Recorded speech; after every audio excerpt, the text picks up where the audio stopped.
आप सभी के हृदय में विराजमान परमात्मा को मेरी राम राम। भगवान शिव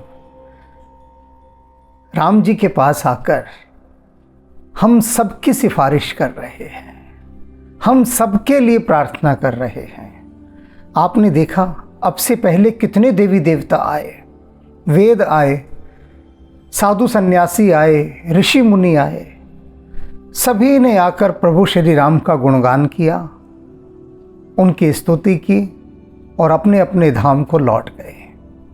सबसे अंत में भगवान शिव आए हैं और वे प्रभु से आते ही हम लोगों के लिए विनती कर रहे हैं कि प्रभु, ये जो लोग भवसागर के बंधन में बंधे हैं, जो दुखी हैं, दीनहीन हैं, उन पर आप अपनी कृपा दृष्टि डालें।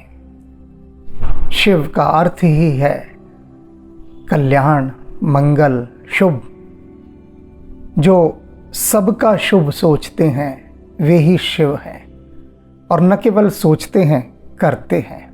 किया है, कर रहे हैं, करते रहेंगे।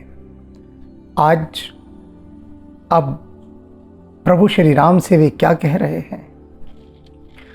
बहु रोग वियोगिनी लोग है, कह रहे हैं कि हे प्रभु, हे राम जी, ये जो संसार के लोग हैं ना, ये कैसे हैं? बहु रोग, बहुत सारे रोगों से ग्रस्त हैं, बहुत सारे रोगों से। अब आप रोग का अर्थ केवल यही मत जान लीजिएगा कि शरीर की जो हारी बीमारी है वह रोग है। वह तो है ही है, वह तो एक छोटा सा अंश है। भगवान शिव जिस रोग की बात कर रहे हैं वो बहुत बड़ा रोग है। कौन सा रोग? उन रोगों की एक पूरी सेना है, और उस सेना का एक राजा है, और उस राजा का नाम है अहंकार। अहंकार रूपी राजा के अनेक सेनापति हैं। क्रोध, घृणा, ईर्ष्या, द्वेष, लोभ, न जाने कितनी लंबी सेना है उसके पीछे। और फिर ये हारी बीमारी, त्रिविधि ताप, ये सभी उस अहंकार की एक विशाल सेना है। और ये सारी विशाल सेना, ये सेनापति, ये उनका राजा अहंकार, ये सब माया के सेवक हैं, माया से प्रेरित हैं।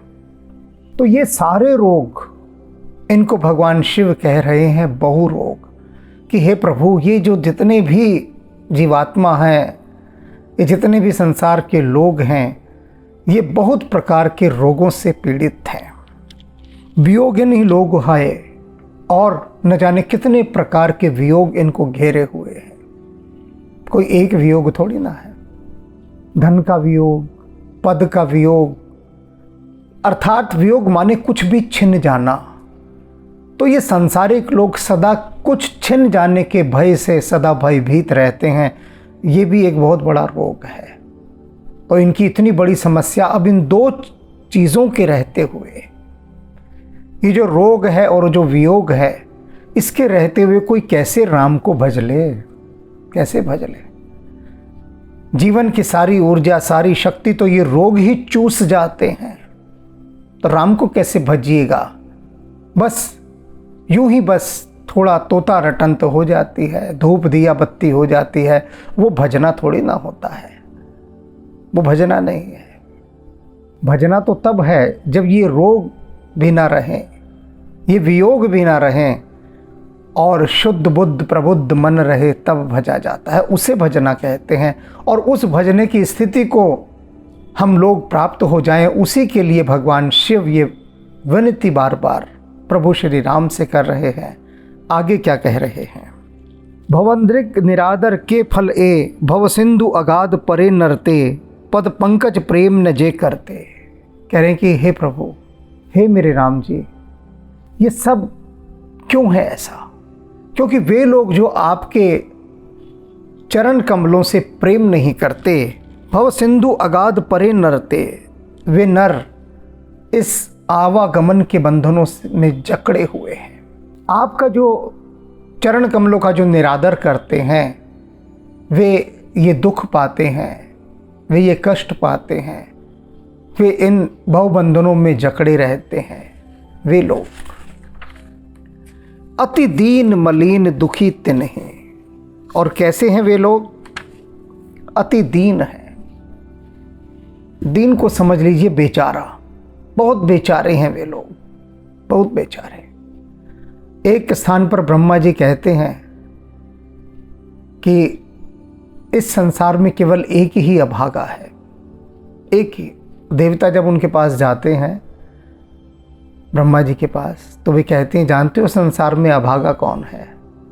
जो प्रभु श्री राम का चिंतन नहीं करता, वह सबसे बड़ा अभागा है। तुलसीदास जी भी कहते हैं कि ब्रह्मा जी ने ऐसी बात नहीं, सारे सौभाग्यशाली लोग इस धरती पर बनाए हैं। उन्होंने जिसको निर्भाग बनाना होता है, अभागा बनाना होता है, उसके भीतर वे राम जी की भक्ति डालते ही नहीं, उसे बिना राम की भक्ति के धरती पर भेज देते हैं। और उससे बड़ा अभागा कोई नहीं, उससे बड़ा दीन बेचारा कोई नहीं। मलिन, सदा उदास, वे लोग जो आपके चरण कमल की भक्ति से दूर हैं, वे सदा उदासी से ही घिरे रहते हैं।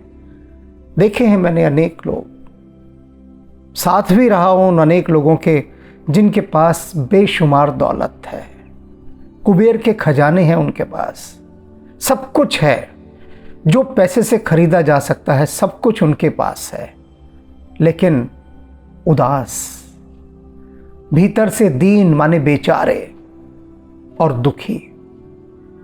दौलत है, सुख नहीं है, शांति नहीं है, अवसाद है, हीनता है, दीनता है और दुखी तिन्हि। वे लोग सदा ही नित्य ही दुखी रहते हैं, सदा दुखी। सब कुछ पा लिया, दौलत पाकर उन्हें लगता है सब कुछ पा लिया, लेकिन कुछ भी नहीं पाया। यदि धन दौलत ही सब कुछ है, तो फिर संसार के जो अमीर लोग हैं उनको बहुत सुखी होना चाहिए। वे सुखी तो नहीं हैं, उदास हैं, दुखी हैं। देखो उनके पारिवारिक कलहों को, कितने झगड़े चलते हैं, कितने कलह चलते हैं। संसार के अमीर से अमीर आदमी को उठाकर देख लो आप, अमीर से अमीर आदमी, पूछो भाई तू संसार का सबसे अमीर आदमी है, लेकिन तेरे परिवार में ही प्रेम नहीं, परिवार में ही प्रेम नहीं, भाई भाई से विमुख है। पूछो भाई क्यों? तुम्हारे पास तो इतना पैसा है, ये राम लक्ष्मण की तरह क्यों नहीं रहते हो कि छोटा भाई बड़े भाई को राम के समान माने, पूजन करे, भाई के साथ मिलकर रहे। बेशुमार दौलत है, पिता के साथ रहे, माता के साथ रहे, पत्नी के साथ रहे। सुने होंगे कितने कितने धनी व्यक्ति पत्नियों से तलाक होते गए हैं, 6-6, 7-7, 8-8 पत्नियां बदल ली, तलाक तलाक तलाक कर करके, लाइन लगा लगा के। विदेशों में आप देखते ही हैं, जो जितना धनी आदमी है उसकी उतने अधिक तलाक हुए हैं। कितने झगड़े देखे कि भाइयों ने भाइयों को मार दिया धन के लिए। क्यों भाई?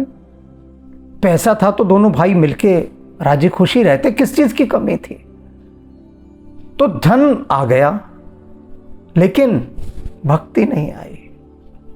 भक्ति आ जाए तो फिर ये जो मलिनता है, ये जो हीनता है, ये जो दुख की अवस्था है, अवसाद की अवस्था है, ये सब चली जाती हैं। लेकिन भक्ति आनी चाहिए।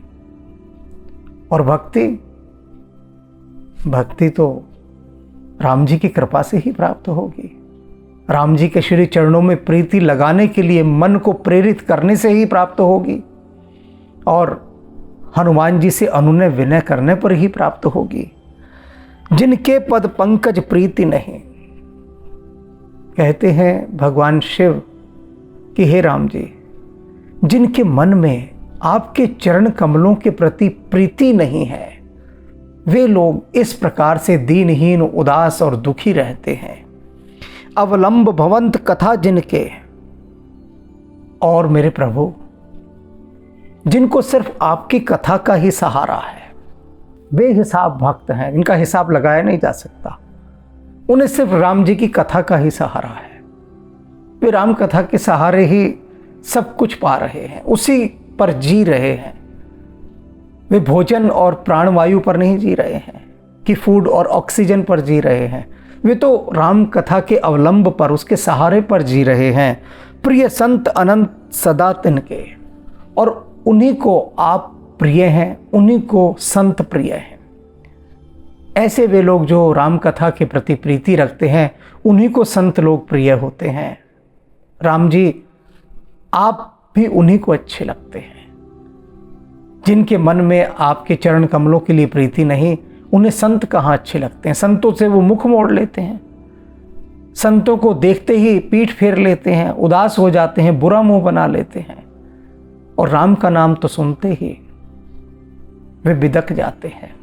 बिदक। एक मेरे मित्र हैं, उन्होंने कहा कि मेरी इच्छा है कि मैं एक विद्यालय में शिक्षक वर्ग के लिए, यानी वहाँ के टीचिंग स्टाफ के लिए आपका व्याख्यान रखवाऊँ। तो कहते मैंने उस स्कूल के जो मालिक है, प्राइवेट स्कूल है, उनसे बात की। हिंदू हैं, राम को मानते हैं। तो उन्होंने कहा कि मैं ईशान जी को बुला तो लूँ, लेकिन मैं डरता हूँ।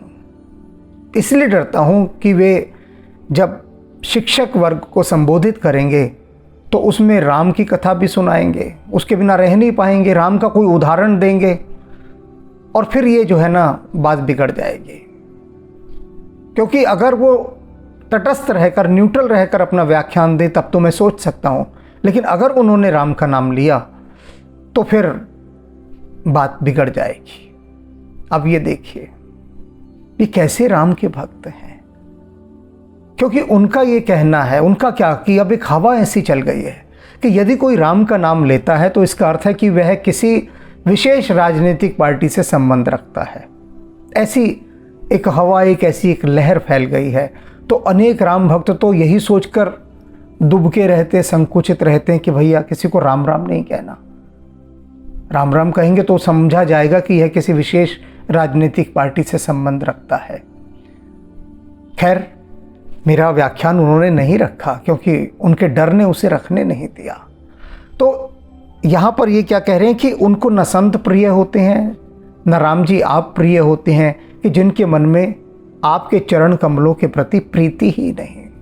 दिखावे की प्रीति हो तो हो, वो तो बहुत चल रहा है, दिखावा तो बहुत चल रहा है, लेकिन वास्तविक प्रीति वह होनी चाहिए। नहीं राग न लोभ न मान सदा। और वे लोग जिनके हृदय में सच में आपके प्रति प्रीति है, जो राममय हो चुके हैं, वे लोग कैसे हैं? नहीं राग, उनके मन में कोई आसक्ति नहीं, लोभ किसी भी प्रकार का कोई लोभ नहीं, कोई लालच नहीं, कोई आसक्ति नहीं। जिनके हृदय में आप रहते हैं राम जी, वे, उनके मन में न मान है, या मान माने अभिमान, कोई अभिमान नहीं, कोई मद नहीं, कोई नशा नहीं।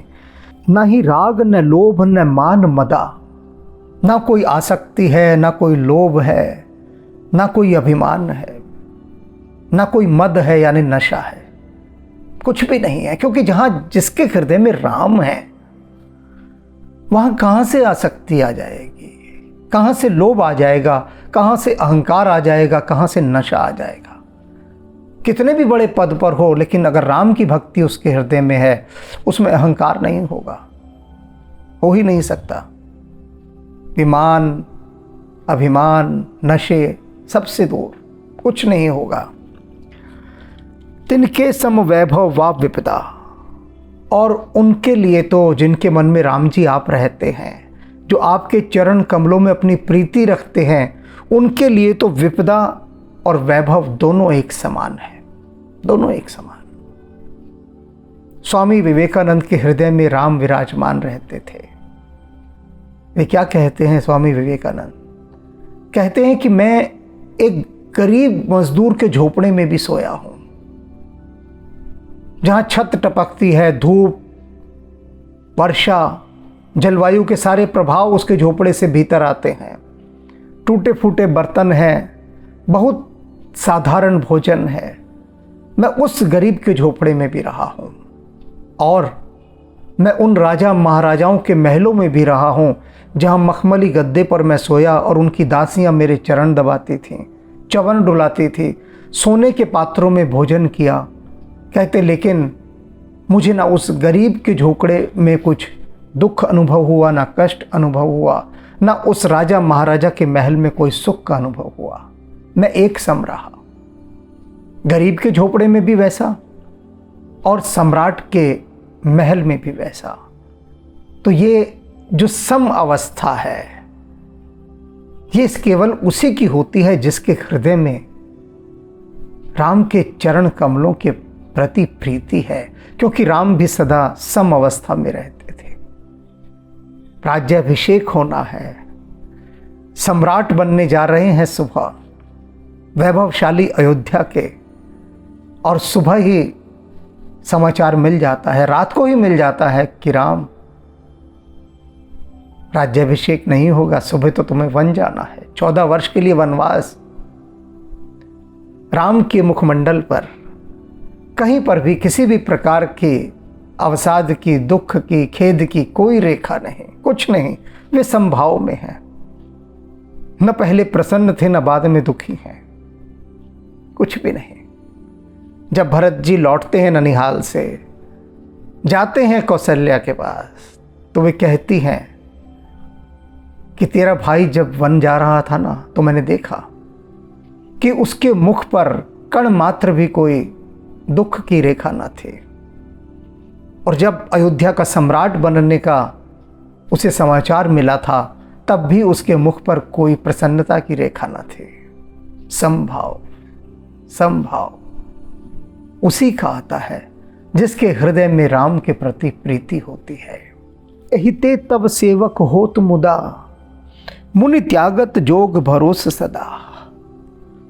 कहते हैं आपकी ये महिमा देखकर, आपका ये प्रताप देखकर कि आपकी भक्ति हृदय में आई और सारे के सारे मायावी अवगुण विदा हो गए। इसे देखकर ये जितने ऋषि मुनि हैं, जितने योगी जन हैं, जो न जाने अनंत जन्मों से योग साध रहे हैं, वे देखते हैं कि हमें तो युग हो गया साधते साधते। क्या साध रहे हैं ये जो मुनिजन, ऋषि मुनि बैठे साधना कर रहे हैं? क्या साध रहे हैं? ये साध रहे हैं कि माया का प्रभाव निकल जाए और राम जी आ जाए। इसी को तो साध रहे हैं। और वे देख रहे हैं कि ये जो भक्त हैं, इन्होंने तो कुछ भी योग तप कुछ नहीं किया, केवल राम के श्री चरणों में अपनी प्रीति जगाई, और देखते ही देखते इन्होंने वह पा लिया जो हम अनंत जन्मों में नहीं पा सकते। तो ये देखकर वे अपना योग तप इत्यादि सब छोड़कर प्रसन्नता पूर्वक आपके सेवक बन जाते हैं, सब छोड़कर। इसे एक छोटी सी कथा के माध्यम से समझिए। सभी ने ये कथा सुनी होगी, फिर भी इस प्रसंग पर वह बहुत अधिक सटीक बैठती है, सार्थक बैठती है, इसलिए सुननी बनती है कि कैसे वे लोग जो अनंत जन्मों से योग साधना कर रहे हैं, वे तत्काल उसे छोड़कर आपके चरणों में प्रीति लगा लेते हैं। एक बहुत बड़े मठाधीश थे, मठ था उनका, और वे दूध पीने के बड़े शौकीन थे, दूध पर ही अधिकांश रहते थे, और उनको दूध देने ग्वालन आती थी नदी के उस पार से। उसकी जो गाय थी, बहुत स्वस्थ गाय, उसी का दूध आता था, और वही दूध से वो ठाकुर जी की सेवा करना, सब कुछ करना, और ज्ञान मार्गीय थे वे। सारे वेद उनको कंठस्थ थे, पुराण, उपनिषद, जितने भी ज्ञान के तत्व थे सब उनमें थे, उन मठाधीश में। तो वे जो ज्ञानी मठाधीश थे, वे उस ग्वालन से सदा कहते थे, तू कभी थोड़ी भक्ति भी कर लिया कर। तो ग्वालन कहती कि जी मैं भक्ति क्या जानूं, मैं तो सिर्फ यही जानती हूं कि ये आपकी सेवा करना, आपको गैया मैया का दूध ला कर देना, यही मेरी भक्ति है। तो बस इसी सेवा धर्म को मैंने माना हुआ है। और वे मठाधीश बड़ी बड़ी ज्ञान की बातें उससे बताते, और जो सब उसके सिर के ऊपर से निकल जाते। एक दिन बहुत भयंकर वर्षा हुई, आंधी तूफान जैसी स्थिति हो गई। अब कैसे आए? आ ही नहीं सके। और उस दिन बिना दूध के वे रहे, क्योंकि वे दूध उसी गाय का पीते थे, उसी ग्वालन का लाया हुआ पीते थे। उन्हें भरोसा था कि वह सबसे शुद्ध है। अब अगले दिन जब वह आई दूध लेकर, तो मठाधीश ने कहा कि कल क्यों नहीं आए, कल हमारा पूजन नहीं हुआ, प्रसाद नहीं बना, हमने भी दूध नहीं पिया, हम भी कल उपवास से रहे, क्यों नहीं आए कल? तो उसने हाथ जोड़कर कहा कि महाराज, आपने देखा कल कितनी आंधी थी, कोई भी उस समय नाविक तैयार ना हुआ इस पार मुझे लाने के लिए। बताइए मैं दूध लाती तो कैसे लाती, नाविक तैयार ही नहीं थे। तो महंत जी जो थे वो मठाधीश अपने उसी ज्ञान के मध्य में बैठे थे और उन्होंने एक फैशनेबल वाक्य बोला उसे। कहते कि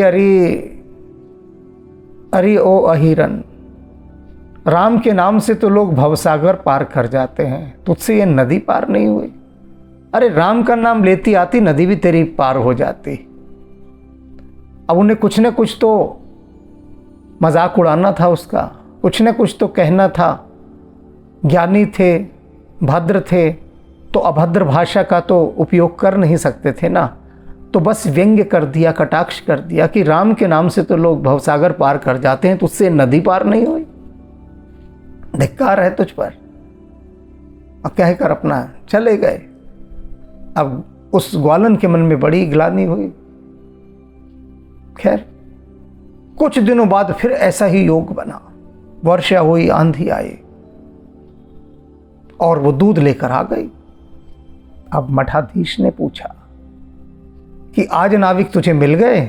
उस दिन तो मिले नहीं थे। कह रही थी कोई नाविक तैयार नहीं हुआ, आज भी तो वैसा मौसम बना हुआ था, आज कैसे नाविक मिल गए? तो वो ग्वालन हाथ जोड़कर बोली कि महाराज, आज भी कोई नाविक चलने को तैयार नहीं था। तो उन्होंने पूछा फिर कैसे आए? आपने मंत्र दिया था, आपने ही कहा था कि राम का नाम लेकर तो लोग भवसागर तर जाते हैं, तो उससे नदी पार नहीं होती। मैं तो राम का नाम लेते लेते नदी पर चलते हुए आ गई, नदी मेरे लिए भूमि बन गई।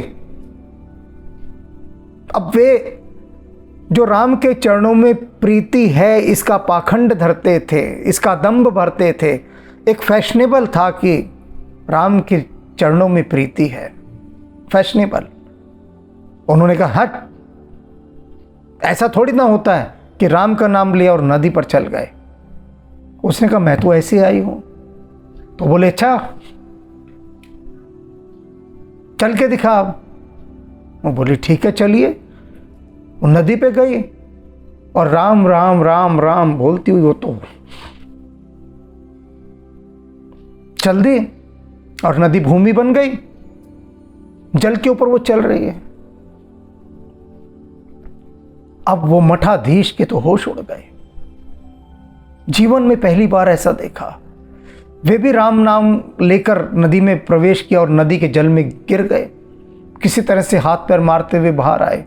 वे ग्वालन भी वापस मुड़कर आई, देखा कि मठाधीश जी इस तरह से जल में गिर गए हैं। आई, जैसे किनारे पर आई, वो जो योग साधना करते थे वे मठाधीश उस ग्वालन के चरणों में गिर गए, रोने लगे, फूट फूट कर रोने लगे और कहने लगे कि आज तूने मुझे भक्ति का दान दे दिया। आज मैंने जाना कि राम के चरणों में वास्तविक प्रीति होती क्या है, आज जाना। उसी के लिए भगवान शिव यहां कह रहे हैं, उसी पंक्ति के लिए कह रहे हैं, अहिते तब सेवक हो तो मुदा मुनि त्यागत जोग भरोस सदा। जिन्हें सदा योग पर भरोसा रहा, अपनी तपस्याओं पर भरोसा रहा, वे एक क्षण में प्रसन्नता पूर्वक उन सारी योग साधनाओं और तपस्याओं को त्याग कर आपके श्री चरणों में, आपके चरण कमलों में आप में प्रीति लगा लेते हैं। हे राम जी, आप संसार के इन दुखी जनों पर अपनी कृपा दृष्टि डालें। देख रहे हैं भगवान शिव की अपार करुणा, अपार करुणा। केवल संसार के लोगों के भले के लिए सोच रहे हैं शिव। शिव और कुछ है ही नहीं, केवल बस करुणा के महासागर हैं, करुणा के महासागर। और इसीलिए करुणा निधान से वो बारंबार प्रार्थना कर रहे हैं हम सब के लिए। तो हमें भगवान शिव के प्रति कृतज्ञता प्रकट करनी चाहिए, हृदय से आभार प्रकट करना चाहिए। ओम नमः शिवाय, ओम नमः शिवाय, ओम नमः शिवाय। भवन मंगलहारी द्रवहु सुदशरथ अजिर बिहारी। जय सिया राम, जय जय सिया राम, जय सिया राम, जय जय सिया राम, जय सिया राम, जय जय सिया राम, जय सिया राम, जय जय सिया राम, जय सिया राम, जय जय सिया राम, जय सिया राम, जय जय सिया राम, जय जय सिया राम, जय जय सिया राम।